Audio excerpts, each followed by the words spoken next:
السلام علیکم ناظرین کرام، نئی ویڈیو میں آپ کو خوش آمدید کہتے ہیں۔ آج کی سب سے بڑی خبر یہ نہیں ہے کہ قاضی نے تفصیلی فیصلہ دے دیا ہے بلے کے کیس کا۔ آج کی سب سے بڑی خبر یہ بھی نہیں ہے کہ عمران خان اور شاہ محمود قریشی کی ملاقات ہوئی ہے اور عمران خان نے شاہ محمود قریشی کو قیدی نمبر 805 کا خطاب دے دیا ہے۔ آج کی سب سے بڑی خبر یہ بھی نہیں ہے کہ عمران خان نے نیب کے پروسیکیوٹر کو یہ کہہ دیا کہ میجر صاحب نے تمہیں کہا کہ 50 کروڑ کا کیس نہیں بنتا تو 300 کروڑ کا ہی بنا دو۔ آج کی سب سے بڑی خبر یہ ہے ناظرین کرام کہ الیکشن کمیشن کا افواج پاکستان کے لیے ضابطۂ اخلاق جو الیکشن ڈیوٹیز کے دوران ہوگا وہ جاری کیا گیا اور ساری خبر اس میں چھپی ہوئی ہے۔ میں آپ کو وہ اہم ترین اس کی شکیں پڑھ کے بتاتا ہوں جس سے آپ کو پتہ چلے گا ممکنہ طور پر کیا ہو سکتا ہے اور عمران خان کا ایک بیان کتنی اہمیت اختیار کر گیا ہے۔ لکھا ہوا ہے کہ افواج پاکستان بیلٹ پیپر کی پرنٹنگ پریس سے ڈسٹرکٹ ریٹرننگ افسر یعنی DRO کے دفتر تک کی ترسیل کے دوران حفاظت پر مامور ہوگی انتخابی سامان کی۔ یہ بڑا غور سے سننا ہے آپ نے۔ ریٹرننگ افسران کے دفاتر سے پولنگ سٹیشن تک ترسیل، گنتی اور انتخابی عمل مکمل ہونے کے بعد انتخابی سامان کی واپس ریٹرننگ افسر کے دفاتر تک منتقلی تک سیکیورٹی مہیا کی جائے گی افواج پاکستان کی طرف سے۔ ناظرین کرام، یہ بات ہم سب جانتے ہیں کہ الیکشن والے دن ساری دھاندلی یہیں پر ہوتی ہے، یا تو رستے میں ہوتی ہے یا RO کے دفتر کی طرف جا رہے ہوتے ہیں تھیلے، یا RO کے دفتر کے اندر ہوتی ہے۔ اب RO تو سارے نون لیگ کے لگائے ہوئے ہیں بیوروکریسی میں، تو وہاں جو دفتروں کے اندر ہونی ہے دھاندلی وہ تو ہمیں پہلے سے پتہ ہے کہ ہونی ہے، لیکن اس سے پہلے ایک فارم 45 ہے جو پریزائڈنگ افسر دستخط کروا کے اگر آپ کے پولنگ ایجنٹ لے لیں گے تو پھر وہ تبدیل کرنا آسان نہیں رہ جاتا اگر اس کے اوپر دستخط کروا کے اتھینٹک ریزلٹ لیے گئے۔ لیکن یہاں پر جس کی لاٹھی اس کی بھینس ہے، اگر رستے میں ڈبے بدل جائیں تو سیکیورٹی دے رہے ہوں گے ان کی گاڑیوں میں، اگر پہلے سے ڈبے موجود ہوں گے دوسرے والے، تو کیا کوئی جرت کر سکتا ہے کہ فوج کی گاڑیوں کی تلاشی لے سکے؟ پاکستان میں تو کوئی جرت نہیں کر سکتا۔ لیکن یہاں پہ میں آپ کو ایک اور چیز بتاتا ہوں کہ یہ آپ کو مایوس کرنے کے لیے نہیں ہے، بلکہ عمران خان نے آج پھر ایک بات دہرائی کہ 80% فوج عمران خان کے ساتھ ہے۔ اس پر کچھ لوگوں کو بڑی مرچیں لگی، کچھ لوگوں نے کہا کہ عمران خان فوج میں بغاوت کروانا چاہ رہا ہے جو اس طرح کے بیانات دے رہا ہے۔ آج عمران خان سے یہ سوال پوچھا گیا کہ آپ کہتے ہیں کہ فوج آپ کے ساتھ ہے، تو عمران خان نے کہا یہ میں نہیں کہہ رہا، یہ جنرل باجوہ نے مجھے بتایا تھا۔ یعنی ایک سابق آرمی چیف نے عمران خان کو بتایا تھا کہ 80 یا 90% فوج تمہارے ساتھ ہے، اور یہ رجیم چینج آپریشن کے بعد ایک ملاقات میں بتایا تھا، یہ بھی نہیں کہ آپ وزیر اعظم تھے تو فوج ساتھ ہے بتا دیا۔ جب عمران خان اتر چکے تھے تب بتایا۔ یہ کیوں سگنیفیکنٹ ہے کہ ڈیوٹی انہوں نے دینی ہے اور رستے میں دھاندلی ہوتی ہے یا RO کے دفتر میں دھاندلی ہوتی ہے، اس دوران ساری ڈیوٹی افواج پاکستان دیں گی، اور اگر وہ واقعی 80 سے 90% عمران خان کے ساتھ ہیں تو پھر یہ دھاندلی کرنا ناممکن ہو جائے گا۔ میری قوم کے بہادر جوان آئین، قانون اور ادارے کے ساتھ کھڑے ہوں گے اور کچھ ایسا نہیں کرنے دیں گے کہ میرے ملک پہ آنچ ہے، اس ملک کے قانون پہ آنچ ہے۔ اس لیے مجھے ایسا محسوس ہوتا ہے کہ ان کی ساری تدبیریں الٹی پڑنے جا رہی ہیں، اور جو یہ سوچ رہے ہیں کہ ہم کر لیں گے وہ ایکچولی کر نہیں پائیں گے۔ ابھی بھی ان کے لوگ کچھ گیلے شکوے کر رہے ہیں کہ دیکھیں اوپر سے تو سخت آرڈر آ جاتا ہے، نیچے اتنی سختی نہیں کی جا رہی، کیوں نہیں کی جا رہی؟ یہ بتانا ضروری نہیں ہے کہ میں آپ کو بتاؤں، آپ سمجھدار لوگ ہیں، آپ سمجھتے ہیں ساری باتیں۔ اس سے پہلے کہ قاضی کی واردات پر بات کی جائے، اکبر ایس بابر کی سچویشن پر تھوڑا سا ٹچ دینا چاہتا ہوں۔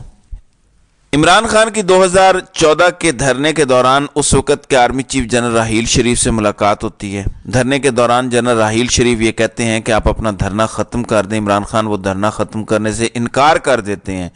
عمران خان کیونکہ بات ماننے سے انکار کرتے ہیں تو اس کے بعد اکبر ایس بابر لانچ ہوتا ہے مبینہ طور پر، اور تب سے لے کر اب تک یہ شخص لیچ کی طرح چپٹا ہوا ہے تحریک انصاف کے ساتھ۔ میرا سوال ہے، اگر تحریک انصاف کے کوئی ذمہ دار لوگ دیکھ رہے ہیں تو وہ جواب دے دیں۔ آپ کہتے ہیں آپ کے پاس ثبوت ہیں کہ اس کو پارٹی سے نکال دیا گیا، سپریم کورٹ کا فیصلہ یہ کہتا ہے کہ کوئی ایسا ثبوت نہیں ہے، اور اکبر ایس بابر سٹل تحریک انصاف کا حصہ ہیں۔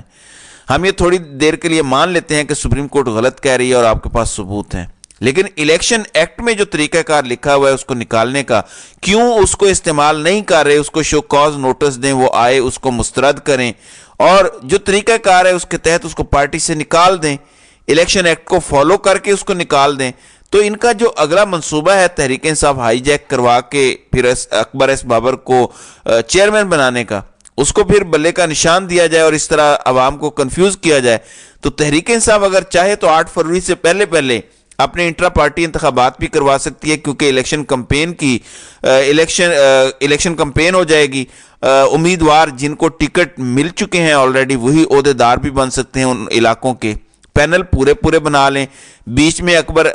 ایس بابر اگر لوچ تلنا چاہتے ہیں اسے تلنے دیں، ووٹنگ کروائیں، تو ایک انٹرا پارٹی انتخابات اور ایک اکبر ایس بابر کا کوئی پکا انتظام کرنے، ورنہ تو یہ لیچ کی طرح چمٹا رہے گا آپ کو۔ تیسری چیز یہ کہ تحریک انصاف ریویو پٹیشن کرنے جا رہی ہے۔ اب ریویو میں وہی قاضی کا اپنے فیصلے کے خلاف فیصلہ دے گا، مجھے تو نہیں لگتا، لیکن میں سمجھتا ہوں کہ ریویو پٹیشن کی ایسی تیاری کریں کہ قاضی نے جو فیصلہ دیا ہے کم از کم اس کی دھجیاں اڑا دیں آپ لوگ۔ اور جب یہ ریویو پٹیشن قاضی کے اپنے بینچ میں لائیو چلائی جا رہی ہو تو عوام بھی دیکھے کہ قاضی کتنا کمپرومائز جج ہے۔ قاضی صاحب کی اوڈیسٹی آپ ذرا دیکھیں، یہ کہتے ہیں کہ پی ٹی آئی سے جو بلے کا نشان چھینا گیا ہے اس کی واحد ذمہ دار خود پی ٹی آئی ہے، یعنی اپنے فیصلے میں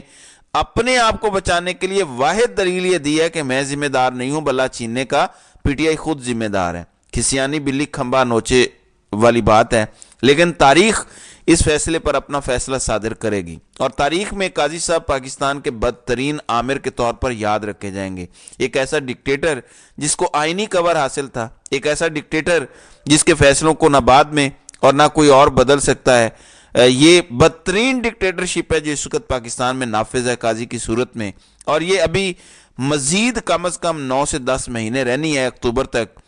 آپ کی کم از کم اس سے جان نہیں چھوٹنی۔ تو قاضی اگر اپنے فیصلے میں صرف اتنا لکھ دیتا کہ تحریک انصاف سے انتخابی نشان لے لیا گیا ہے، یہ بہت بڑا نقصان ہے۔ کوئی اور پارٹی ہوتی نون لیگ سے آج شیر کا نشان لے لیں تو آپ یقین کریں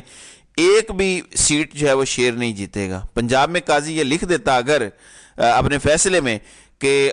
انتخابی نشان چھین گیا ہے، لیکن تحریک انصاف کے امیدوار جو الیکشن لڑ رہے ہیں ان کو پارٹی کا ممبر تصور کیا جائے گا الیکشن کے بعد، اس سے ہارس ٹریڈنگ کا رستہ روک جاتا ہے۔ لیکن قاضی نے اتنا بھی فیصلے میں لکھنا ضروری نہیں سمجھا۔ لاہور ہائی کورٹ نے سلمان اکرم راجہ کی اہم ترین پٹیشن پر گھٹیا ترین فیصلہ دیا اور اس میں کہہ دیا ہے کہ آپ الیکشن کمیشن سے رجوع کریں اس حوالے سے، اور الیکشن کمیشن تو پہلے کہہ چکا ہے کہ آپ آزاد امیدوار ہیں، تو کھیل ختم ہو گیا اس معاملے میں۔ ورنہ اس پٹیشن کا اگر میرٹ پر فیصلہ آ جاتا اور تحریک انصاف کو اگر کہا جاتا کہ ہاں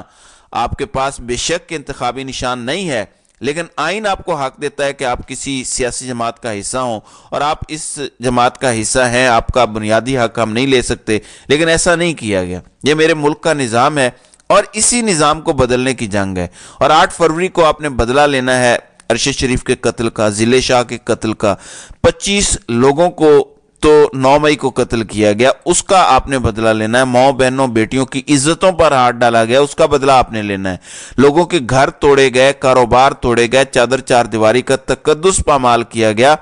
بچوں کو ٹروماٹائز کر دیا گیا، آپ نے اس کا بدلہ لینا ہے۔ ناظرین اکرام، یہ اتنے جاہل ہیں، عمران خان نے صحیح کہا تھا کہ ایک تو یہ پڑھے لکھے نہیں ہیں، دوسرا کوشش بھی نہیں کرتے۔ بڑی ریسرچ کر کے یہ لائے تھے کہ پی ٹی آئی کی ویب سائٹ انڈیا میں ہوسٹ ہو رہی ہے، تو میں آپ کو اس کی بھی حقیقت بتا دیتا ہوں۔ ایمیزون ایک سروس ہے، آپ اپنی ویب سائٹ انٹرنیٹ پر ہوسٹ کرتے ہیں، اس کا ڈیٹا آپ جس ملک میں چاہتے ہیں کہ دیکھیں، آپ کو آپشن دی جاتی ہے کہ آپ قریب ترین ملک میں اپنا ڈیٹا رکھ لیں۔ تحریک انصاف نے ایمیزون کمپنی کی ہوسٹنگ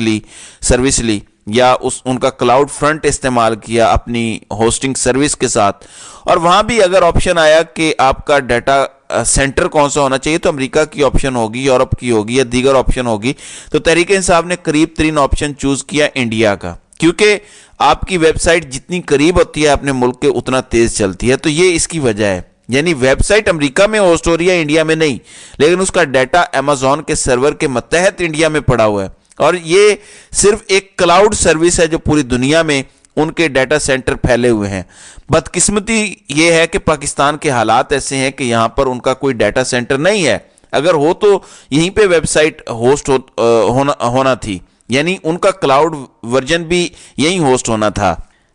تو امید ہے میری بات آپ کو سمجھ آ گئی ہوگی۔ تو یہ پروپیگنڈا کر رہے ہیں کہ تحریک انصاف کی سائٹ انڈیا سے ہوسٹ ہو رہی ہے، تو یہ وہی والی بات ہے کہ نااہل اور نکمے ہیں، ان کو کسی بات کا پتہ نہیں ہوتا، تھوڑا سا کھوج لگا لیتے تو پتہ چل جاتا۔ تو ناظرین کرام، آپ کی اس ویڈیو کے حوالے سے کیا رائے ہے؟ آپ اپنی رائے کا اظہار کامنٹ سیکشن میں ضرور کیجیے گا۔